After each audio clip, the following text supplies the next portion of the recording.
Bien, la police a fait une déclaration pour préciser qu'il s'agissait d'une attaque terroriste et que donc une enquête contre-terroriste avait été ouverte. Il a aussi été précisé que le suspect a bien été abattu par la police.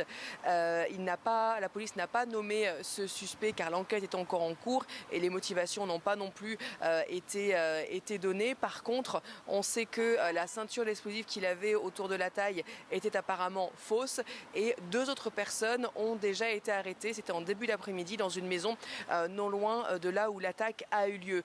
On sait aussi que l'assaillant, n'a pas pu entrer dans la synagogue après avoir fauché plusieurs personnes avec une voiture bélier et puis commencé une attaque au couteau. Il a été empêché de rentrer dans la synagogue par des passants et aussi par les agents de sécurité de la synagogue. Malheureusement, la police vient de confirmer que 2 personnes avaient été tuées et que 4 autres ont été blessés.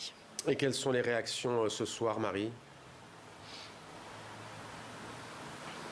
Mais écoutez, le Premier ministre s'est dit dès ce matin choqué par ce qui s'est passé. Il a décidé de quitter le sommet européen de Copenhague pour venir présider une réunion de sécurité d'urgence Cobra aujourd'hui à Londres. Toute la communauté juive s'est dit évidemment choquée, pas surprise, mais choquée. C'est ce qu'ont dit plusieurs représentants de la communauté juive aujourd'hui. Et puis la sécurité a été augmentée dans tout le pays, puisqu'aujourd'hui c'est donc Yom Kippour. Et donc la sécurité a été augmentée aux abords des synagogues, mais aussi partout dans les rues du Royaume-Uni. Juste pour rassurer la population, par précaution, ont bien dit les autorités, même si elles ont reconfirmé que pour elles l'incident de Manchester était clos.